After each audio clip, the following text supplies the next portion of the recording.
Penyebab terjadinya gempa bumi.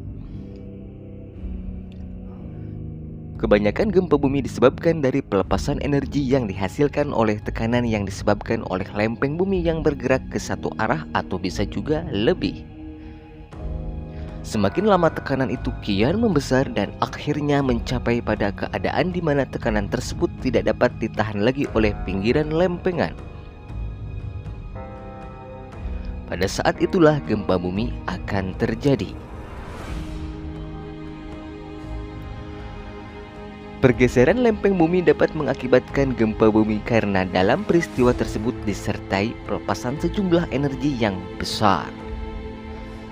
Selain pergeseran lempeng bumi, gerak lempeng bumi yang saling menjauh satu sama lain juga dapat mengakibatkan gempa bumi.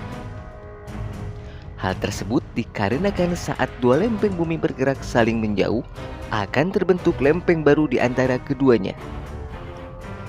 Lempeng baru yang terbentuk memiliki berat jenis yang jauh lebih kecil dari berat jenis lempeng yang lama. Lempeng yang baru terbentuk tersebut akan mendapatkan tekanan yang besar dari dua lempeng lama sehingga akan bergerak ke bawah dan menimbulkan pelepasan energi yang jauh sangat besar.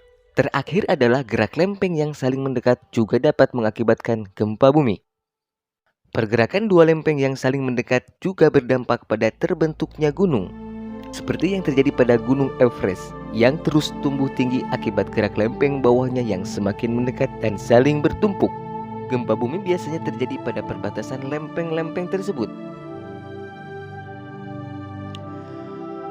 Gempa bumi yang paling parah biasanya terjadi di perbatasan lempeng kompresional dan translasional. Gempa bumi fokus dalam kemungkinan besar terjadi karena materi lapisan litosfer yang terjepit ke dalam mengalami transisi fase pada kedalaman lebih dari 600 km.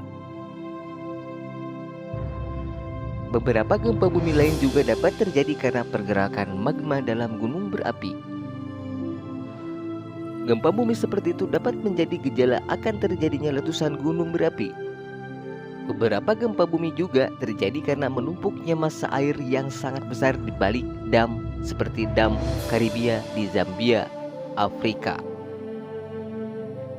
Sebagian lain juga dapat terjadi karena injeksi atau ekstraksi cairan dari atau ke dalam bumi.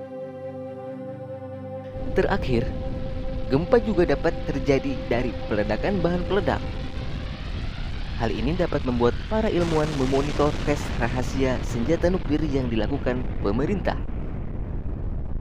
Gempa bumi yang disebabkan oleh manusia seperti ini dinamakan juga sistematis terinduksi. Terima kasih sudah menyimak informasi dari Bang Ibe. Semoga bisa menambah wawasan dan kewaspadaan kita semua. Dan yang belum bergabung silahkan klik tombol subscribe-nya agar tidak ketinggalan informasi seputar bencana dari Bang Ibe. Tetap waspada, jangan panik.